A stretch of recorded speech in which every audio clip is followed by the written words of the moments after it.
Hello guys and welcome back to episode 18 of Rebuilding the Bridge. I'm Jake and today we're going to be doing the two final games of the season, away against Man City and home against Crystal Palace. And everyone get your tiny violins out guys. Play some sad music. It turns out that we didn't win the league. Liverpool have gone and won the league, and after getting that treble in the first season, we didn't know whether it was a fluke or whether we are actually that good, but it seems like, I wouldn't say a fluke, but we overperformed first season. This has brought us a bit This season has brought us a bit more down to earth and shows that there is work to do in the coming seasons to try and patch that gap. At least it's going to make the series a bit more entertaining because we're not going to be winning everything all the time, at least not for a few years. If you do want to see how we build this club up to the levels of Manchester City, Liverpool and hopefully then European greats like Real Madrid and Barcelona, then feel free to hit that subscribe button to keep up with the content that we upload on here. And before we get into the two games today, let's see what we've done since the Wolves game. Now, we have been very inconsistent since our last video where we beat Wolves. We got knocked out of the Champions League by Real Madrid, which, I mean, they're a good team, Real Madrid. They outplayed us over two legs, really. It was in extra time in the second leg where they finally beat us. So, fair play to Real Madrid there. We got to the quarterfinals this year. Not a bad performance from us. It's just that the expectations were a bit higher for us because of what we did last year, which was to be expected. We did really overperform first season and kind of set the bar a bit too high for the team we had. Then we beat Bournemouth 2-0 in between them games, lost in the FA Cup semi-final on penalties to Tottenham, which was a bit saddening, and, you know, rightfully so, the fans weren't happy with that because, one, we got knocked out of the FA Cup, two, it was to Tottenham, so obviously as a rival club, the board and the fans were not happy, and the only reason I think I'm still in a job, because we didn't win the Champions League, we didn't win the FA Cup or the league. The only reason I'm in a job, I think, is because we won the Super Cup and the Club World Cup, which the board are taking as at least we won silverware. So I think I'm on like a C. Yeah, I'm on a C plus, so it's not awful, but we can't really be doing much worse than this, else I will lose my job at Chelsea. We then beat Leeds 3-0, Burnley 3-0, Watford 6-1, Timo Werner getting a hat-trick there, and then somehow we lost 2-1 to Southampton. We dominated this game, as you can see, until about the 89th minute. There you go, Danny Ings scored. Tomori got sent off about a minute later, and then they scored from the following free kick, or the free kick following the free kick after Tomori. Basically, they didn't deserve it at all, and out of nowhere, they just came and won the game. It was a smash and grab from Southampton. Fair play to them, but we were the dominant side. Now, in all of these games, Kepa has been injured, so we haven't had him in goal. We've had Diogo Costa's been playing, and Emerson too is out. We won't see them until the next season, which will be the next video because this is going to be the last one of this season. But right now, Ian Matson's filling in at left back, and because of that, here is the team to face Man City. We have Matson at left back, Upamecano and Christensen in for the suspended Tomori, Diogo Costa in goal, James at right back, Kovacic and Mount in midfield because Kante and Jorginho have been very poor this season, Loftus-Cheek in attacking mid, who is currently our highest rated player, so not in terms of star rating, but in terms of average match rating. So he's been doing really well for us. Sancho on the left, Hudson-Odoi on the right, and Werner through the middle, who is now back as our number one striker with Haaland as the second striker. And it looks like Abraham might have to leave in the summer, but we'll get to that in the next video, which will be the summer transfer window video. In terms of what this match means, these two matches don't mean much because Liverpool have gone and won the league pretty easily. We can't really catch up to Man City. Even if we beat them here, I expect them to pick up a point in their last game of the season. So it's not like we can go for second. This is more just to close the season out and to see which players, it's like their final chance for some of them to really stake a claim for why they should be here next season, because I think it's going to be a big clear out. We did get some fun budgets for next season. We've got £255 million to spend, and we are gonna have some player sales too. So this summer I did do a lot of like buying young players for the future, but I think this summer that's coming up, we really need to just bridge that gap, not in a few years' time, but we need to bridge the gap between the clubs now by buying proper quality, already made quality. And I've already got some targets in mind to really make this team take it up a level. So hopefully you'll look forward to seeing that. And yeah, let's get into the game and let's hope we can get something against Man City.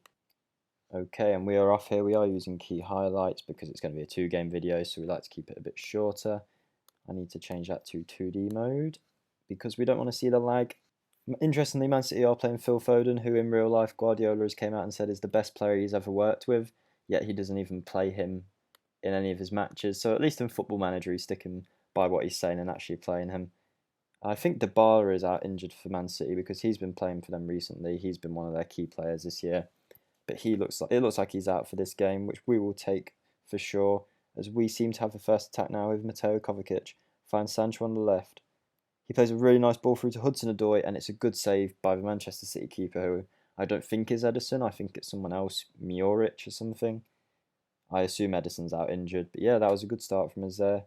I say start, we were actually 30 minutes in. It was a good first chance for us.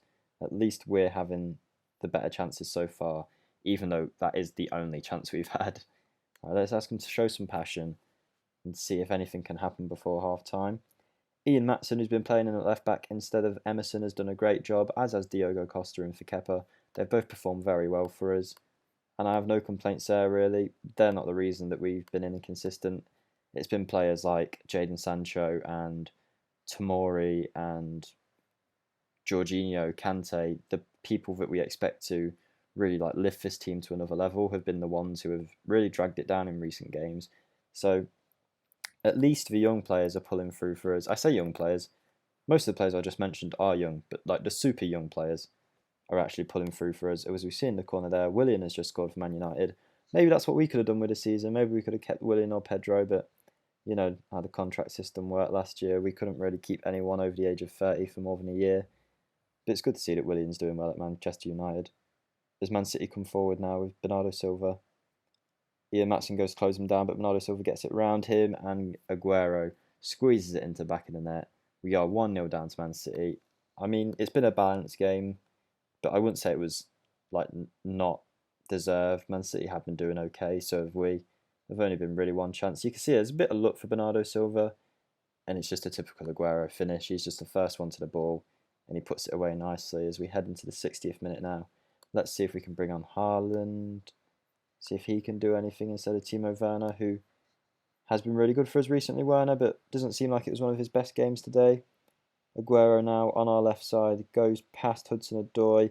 De Bruyne rifles it into the top right corner for only his 4th goal of the season, but it's a great goal for De Bruyne, and yeah, it just kind of just shows the difference in quality right now. We haven't got any players really who've been doing this kind of thing for us this season.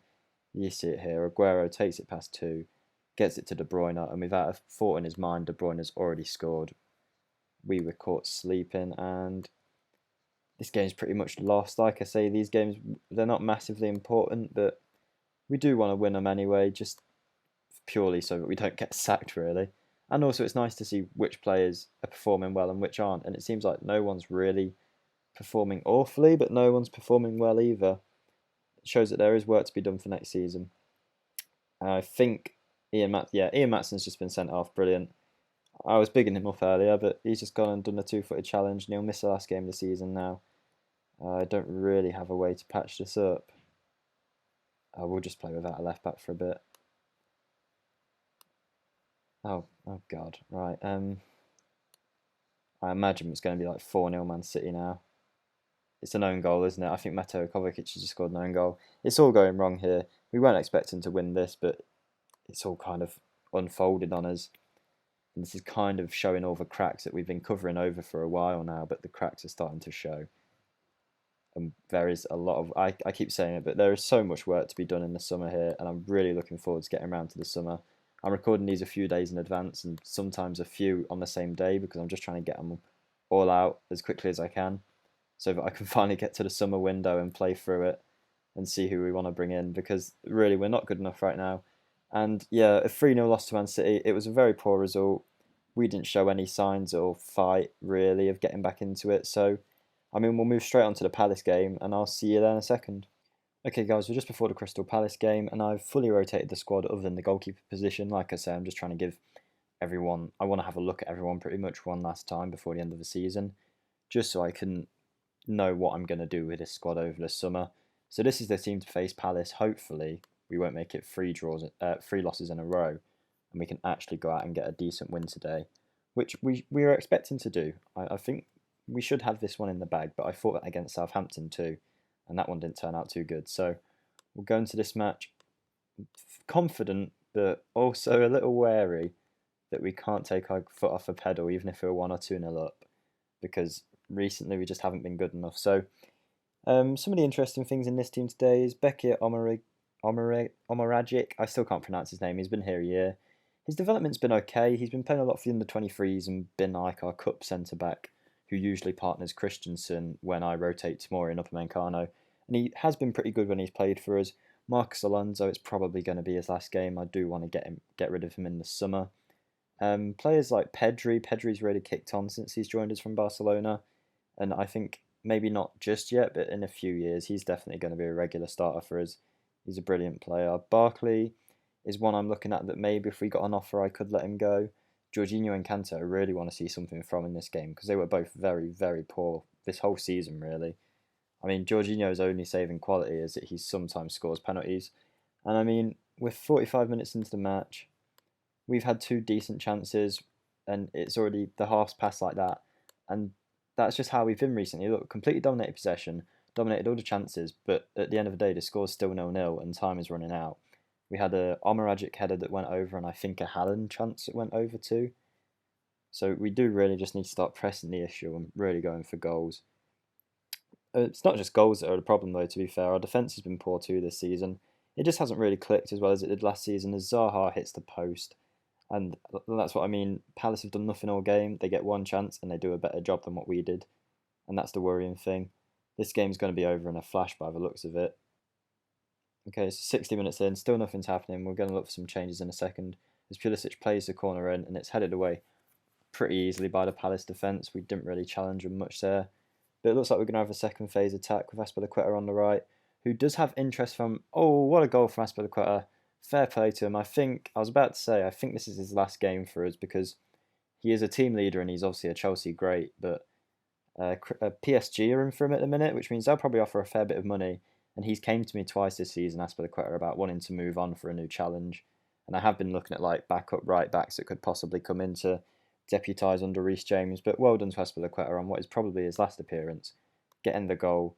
And he's just been a brilliant player for Chelsea over the years. And even for me, I haven't used him that much. I've used him pretty sparingly, but he's been really good for me when he's played too. And I've got no problems with Azpilicueta. He's been a great player. It's just the fact that he's getting on. The board doesn't allow me to sign contracts with players over the age of 30. He'll have a year left on his deal. He wants to move on, and I think he's earned a chance. From everything he's done for Chelsea, he's earned a chance to, if he wants to go, he can go. I think we'll see how the summer plays out, though. For all we know, PSG might not come in, and he might be here sticking around, but we will see. And we have the ball now with Tomori at the back. To Azpilicueta, the goal scorer. Pulisic now. Kante. Loftus-Cheek with a shot, saved by Guaita in goal. And Azpilicueta is also our team captain as well, so if he leaves, we will be looking for someone to fill that role. And I did think Jorginho was going to be that man based on last season, but I'm not so sure anymore. I'm thinking maybe Reece James, but we'll see. We'll see how it plays out. Marcos Alonso on the ball, and that's the end of that highlight. 10 minutes to go. I think it's just going to be a simple 1-0 win, but that's what we fought against Southampton too, and then all of a sudden it was 2-1 to them, so we probably do need a second goal. And we might have it here with Timo Werner. I don't know what happened there. It was a bit of a scramble on the goal line.